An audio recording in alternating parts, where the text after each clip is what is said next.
ध्रुव सिंह जी लखनऊ से। राधे राधे महाराज। महाराज जी आपके चरणों में कोटि कोटि प्रणाम। महाराज जी मेरे मन में एक दुविधा है। महाराज जी मनुष्य का जीवन पूर्णतः ईश्वर की इच्छा से संचालित है अथवा स्वयं मनुष्य की स्वतंत्र इच्छा से संचालित है? हाँ, मनुष्य दोनों में को एक स्वतंत्र तार्किक- कर दिया गया है। जैसे पशु पक्षी आदि जितनी भी योनियां हैं, ये सब दो कर्मों से संचालित हैं, शुभ और अशुभ। उसके परिणाम स्वरूप, जैसे एक कुत्ता है, खाने को भी नहीं मिलता, दरवाजे जाता है डंडा लगता है। एक कुत्ता कार में चलता है, एसी रूम में रहता है, बड़े सुंदर सुंदर पदार्थ खाने को मिलते हैं। कुत्ता वो भी है, अब उसका भोग है, शुभ भोग है। शुभ भोग के अनुसार वो नया कर्म नहीं कर सकता, उसको अपने पूर्व कर्मों के अनुसार ही मिलेगा। लेकिन मनुष्य शरीर में हम नया कर्म कर सकते हैं, हम भगवत प्राप्ति कर सकते हैं। तुम्हारा क्या प्रश्न है? महाराज जी इनका है कि मनुष्य का जीवन पूर्णतः ईश्वर की इच्छा से संचालित है अथवा स्वयं मनुष्य की स्वतंत्र इच्छा से? नहीं, अभी कह रहे कि दोनों में एक तार्किक विरोध प्रतीत होता है। दोनों बातों में यदि कोई सामंजस्य है तो कहां तक और कौन प्रभावी होगा? हाँ, इसमें तुम्हें ध्यान देना है कि अभी हमारा शरीर और हमारी क्रियाएं अहंकार से चल रही हैं। भगवान के वचनों के अनुसार अहंकार विमूढ़ आत्मा कर्ता हमिति मन्यते। जब तक मेरे अंदर कर्ता भोक्ता भाव है, तब तक अहंकार के द्वारा हमारा संचालन हो रहा है। और जिस दिन कर्ता भोक्ता भाव मिट गया तो ज्ञानी देखता है गुणानुगुण वर्तन्ते मनुष्या पार्थ सर्वसा। गुणों में वर्त रहे, मैं करता नहीं हूं। और भक्त भगवान को जीवन समर्पित करके देखता है कि भगवान के द्वारा मैं संचलित हो रहा हूं। जो भगवान के द्वारा संचलित होगा उसके जीवन में कभी पापाचरण नहीं होगा, शास्त्र विरुद्ध आचरण नहीं होंगे। हम अपनी वासनाओं का खेल खेलते हैं अहंकार पूर्वक, और हम कह देते हैं अगर भगवान की इच्छा ना होती तो ऐसा कैसे होता, तो फिर उसका दंड होता है। देखो ना, फिर हमको जेल मिलती है, फिर हमको नरक मिलता है। तो गलती हुई ना हमसे, पापाचरण हुआ ना। बोले भगवान ने बनाया है क्यों? जैसे प्रश्न है, भगवान ने इस माया को बनाया है क्यों? तो एक बार भजन करो, इस प्रश्न का उत्तर भजन से मिलेगा, बातों से नहीं। जब भजन करके देखोगे तो सही बात, तुम जहां हो ना वहीं भगवान विराजमान है। कैसे विराजमान है? जैसे सामने दर्पण रखा हो, तो दर्पण में दो दिखाई दे रहे हैं ना, बीच से दर्पण हटा लो तो कौन बचा? एक बचा ना। ऐसे ही ये द्वैत दिखाई दे रहा है, जीव और भगवान। बहुत सूक्ष्म विषय से कैसे जीव ही भगवान को जाना। देखो गोस्वामी जी सरल भाषा में कह रहे हैं, सोई जाने जे देव जनाई और जानत तुम्हें तुम्हें हो जाए। कह रहे हैं वो आप हो जाता है। बात को समझिए, अब वो जीव जीव नहीं रहता। बोले साक्षात भगवान जानत तुम्हें तुम्हें हो जाए। और ज्ञान में जैसे कहते ब्रह्मविद ब्रह्म ही बहुत, जो ब्रह्म को जान लेता है वो साक्षात ब्रह्ममय हो जाता है। तो क्या ये नई उपज हुई, वो ब्रह्म बना? नहीं, बोले वो ब्रह्म था, ब्रह्म है, ब्रह्म रहेगा, पर वो अपने स्वरूप को भूलकर माया में लग गया।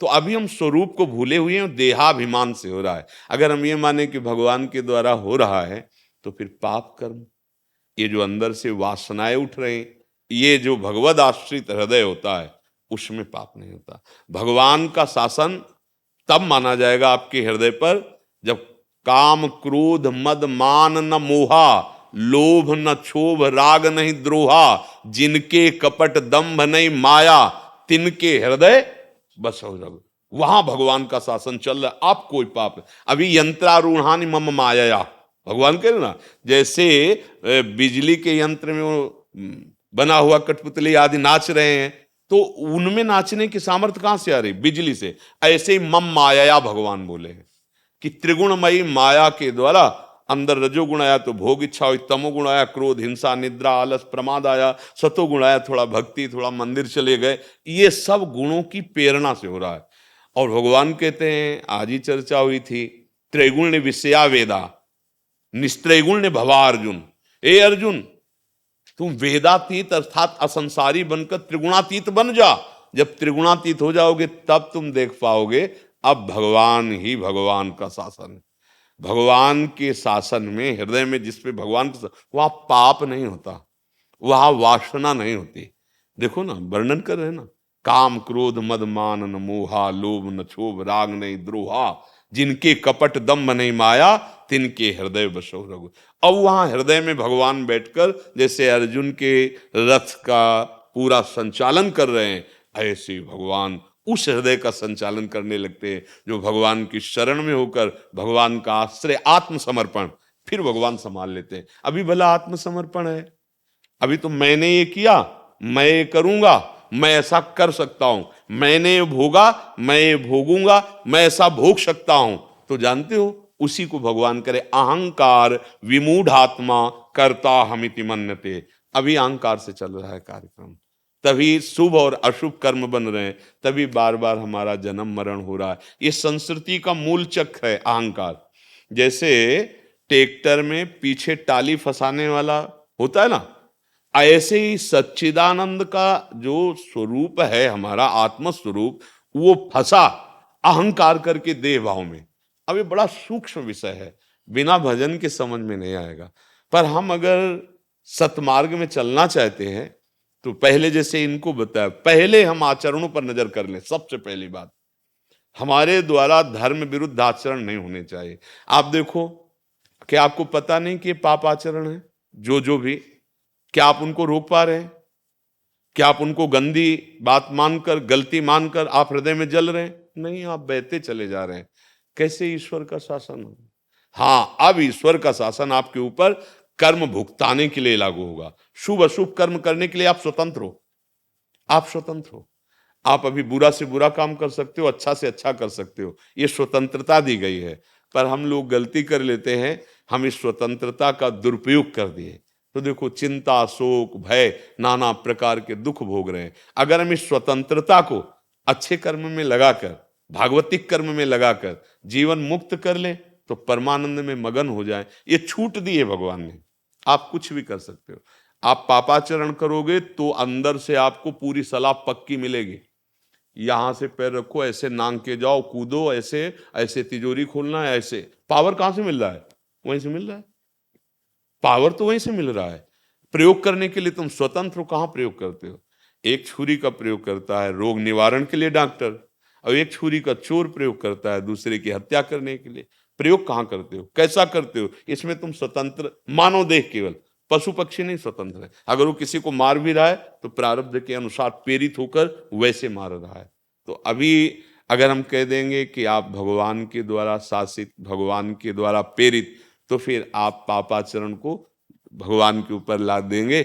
नहीं, पाप नहीं हो सकता। भगवान स्वयं बोले, त्रिविधम नरकस्येदम द्वारम नाशन मात्मना कामः क्रोधा तथा लोभा तस्मादेत त्रयम त्यजेत।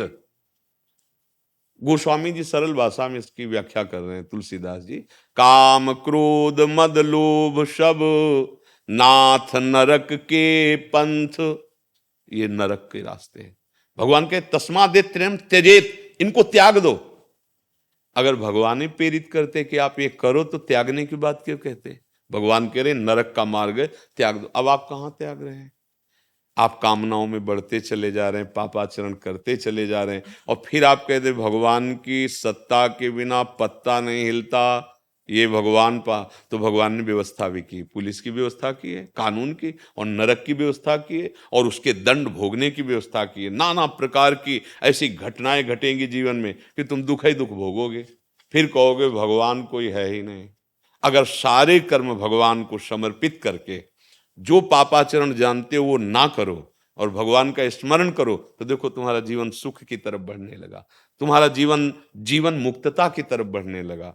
तो भगवान का तभी हम मानेंगे जब आपका हृदय भगवान को आत्मसमर्पण कर चुका है और भगवान की आज्ञा के अनुसार चल रहे हो। नहीं तो अभी माया जो त्रिगुण है वो अहंकार से प्रेरित होकर के कर्म हो रहे हैं, और पुनरपि जननम पुनरपि मरणम पुनरपि जननी जठरे शयनम, ये बार बार भोगना पड़ेगा, तुम्हारी बुद्धि के निर्णय से नहीं। तस्मात् शास्त्रम प्रमाणम थे। अगर ठीक से चलोगे तो बात समझ में आ जाएगी। किसका प्रश्न था? आप बात समझ रहे हैं? हाँ, अगर आप भगवान का आश्रय ले लें और निर्विकारता की तरफ कदम बढ़ाएं तो आप देखेंगे जैसे अर्जुन का रथ भगवान हाँक रहे हैं, ऐसे आपके हृदय में ऐसे पकड़ लेंगे। जैसे अपने लोगों ने देखा, बचपन से चले ना इस मार्ग में, तो देखा कि मुझे कदम कदम पर भगवान बचा रहे हैं, कदम कदम पर मुझे सही रास्ता दिखा रहे हैं, इधर से नहीं इधर से चलो, कदम कदम पे। ऐसा नहीं अनुभव हुआ कि मैं बच के निकला, नहीं, मुझे कदम कदम पे लगा कि अरे हम तो डूब जाते, ये तो भगवान ने बचा दिया। मतलब शरीर को बचाना, साधना को, जैसा भगवान कह रहे योगक्षेमम वहाम्यहम्, वो देखा है जीवन में। स्वयं भगवान पूरी जीवन की बागडोर उसकी जो आत्मसमर्पण करता है भगवान को। अभी अपने लोग अहंकार को आत्मसमर्पण किए हैं, माया हमारे ऊपर प्रभाव डालकर जैसा चाहती वैसा करवा रहे, तो हम माया मुक्त होने के लिए भगवान का आश्रय लेकर भगवान का नाम जप करते हुए भगवान की आज्ञा के अनुसार चलें। सबसे बड़ी सेवा पूजा है भगवान की आज्ञा का पालन करना।